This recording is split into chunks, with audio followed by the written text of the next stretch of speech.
আর মমতা ব্যানার্জি সংবিধানকে মানেই না। আর কেজরিওয়াল নিজে পুলিশের হাত থেকে বাঁচার জন্য ঘরে দরজা দিয়ে বাঁচতে পারেননি।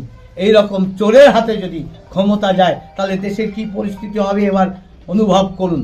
সেই জায়গায় আমরা বলবো একমাত্র ভারতবর্ষের ভবিষ্যৎ, পশ্চিমবাংলার ভবিষ্যৎ ভারতীয় জনতা পার্টি নরেন্দ্র দামোদরের মোদীর নেতৃত্বে যেভাবে এগিয়ে যাচ্ছে তা আমরা সেই বিবেকানন্দের ভারতবর্ষ, যে ভারত আগামী দিন বেরিয়ে আসবে মুচি মুদ্রা ফরাস ঝুনঝুনওয়ালার উনুনের পাশ থেকে, অর্থাৎ পিছিয়ে পড়া সমাজের থেকে ভারতবর্ষ এগিয়ে চলবে। তাই আমাদের মতো প্রধানমন্ত্রীর মতো একজন পিছিয়ে পড়া শ্রেণীর মানুষ আজকে প্রধানমন্ত্রী, আমার মতো একজন দরিদ্র কৃষক ঘরের সন্তান আজকে ভারতবর্ষের পার্লামেন্টে আমি সদস্য হতে পেরেছি, একমাত্র বিজেপিতেই সম্ভব। তাই এই দল সাধারণ মানুষের অধিকার আদায় করতে তারা চেষ্টা করে, তাই এই দলকে ভোট দেওয়ার জন্য অশুভ আতাতকে পর্যুদস্ত করার জন্য সাংবাদিকদের কাছে আমার আবেদন রইল। নমস্কার। আপনি যে ইন্ডিয়া জোটের যেমন একটা প্রশ্ন, কংগ্রেস, কমিউনিস্ট বা তৃণমূল কংগ্রেস, এই তোষণের প্রশ্নের তারতম্যে আপনি কাকে বেশি এগিয়ে রাখবেন? এখন একে অপরের মধ্যে পাল্লা চলছে। আমরা দেখেছি কংগ্রেস তোষণ করছিল, তোষণের মাধ্যমে একটা সময় সংখ্যালঘুদের ভোট তারা নিত। আমরা পশ্চিমবাংলায় দেখলাম যে বামপন্থী রাজনীতি কংগ্রেসের তোষণকে ছাড়িয়ে গেল, তাই সংখ্যালঘুরা, মৌলবাদী মানসিকতার সংখ্যালঘুরা তারা বামপন্থীর পাশে এসে দাঁড়ালো। তার উপর ওভারটার্ন করলো মমতা ব্যানার্জি। তিনি আরো বিশেষ করে 10,000 খারিজি মাদ্রাসাকে তিনি দেখলাম বৈধতা সামিল করলেন। এইভাবে তোষণের রাজনীতির পাল্লা কংগ্রেসের চেয়ে কমিউনিস্টরা বেশি, কমিউনিস্টের চেয়ে তৃণমূল বেশি। এখন আবার নতুন করে তারা আবার কংগ্রেস ভাবছে এদের চাইতে আমার বেশি যেতে হবে। এই তোষণের রাজনীতি সমানে চলছে, একই ট্র্যাডিশন সমানে চলছে। প্রধানমন্ত্রী নরেন্দ্র দামোদর দাস মোদী বলেছেন যে এবারে কংগ্রেসের যে ইশতেহার, সেই ইশতেহারের পুরোপুরি মুসলিম লীগের সময়কার ইশতেহার, মানে যে প্রস্তাবনা ছিল দেশভাগের সময়কার, তার সাথে মিল আছে। এই বিষয়ে আপনি কি বলবেন? একদম সঠিক কথা বলেছেন, এবং আমার বক্তব্যের মধ্যে সেই বিষয়বস্তুটাকে ভিত্তি করে তার ভাষা হয়তো আলাদা। আসলে একদম মুসলিম লীগের অতীতের যে এজেন্ডা ছিল তাদের এজেন্ডাকেই মেনে নিয়ে রাহুল গান্ধী তার বক্তৃতা দিয়েছে এবং তার প্রস্তাবনা রেখেছে।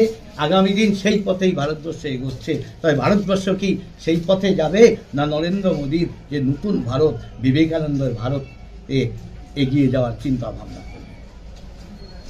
কোথাও কি আপনার মনে হয় যে এই যে তার আগে যে আপকি বার 400 পার, এই যে স্লোগান, এর থেকে কোথাও একটা জায়গায় কংগ্রেস কি একটা কোথাও জায়গায় প্রভাবিত করলো তার ইশতেহারের জায়গা থেকে এনে, যে এখন হচ্ছে ইস্যুটা পুরোপুরি হচ্ছে সম্পদের ক্ষেত্রে যে ডিস্ট্রিবিউশনটা ওরা করবে বলছে, সেটাকেই এখন বিজেপি ফোকাস করতে চাইছে? একদম ঠিক তাই। কংগ্রেস দিশাহারা, 10 বছরের মধ্যে তাদের প্রাণ যায় ধুকফুক করছে। তাই তারা নতুনভাবে দেখলো নরেন্দ্র মোদী যেখানে 400 পারে স্লোগান দিচ্ছে, দেশবাসী প্রস্তুত, তাহলে এই গতিকে আমি রোধ করতে পারবো না, কারণ উন্নয়নের ইতিহাস তাদের নেই। উন্নয়ন দিয়ে তিনি পারবেন না এবং সুশাসন দিয়েও তিনি বিজেপির টেক্কা দিতে পারবেন না। তাই তিনি নতুন করে সুশ্রীদের ভাগ বাটোয়ারা বা সংরক্ষণের বিষয় এনে প্রলোভিত করছে নেগেটিভ শক্তিকে। যে রায় বেরিয়েছে কলকাতা হাইকোর্টে, যে ঐতিহাসিক রায়, সেই রায়ের পরিপ্রেক্ষিতে আপনার রানাঘাট লোকসভা কেন্দ্রে এর প্রভাব কতটা পড়বে বলে আপনি মনে করেন?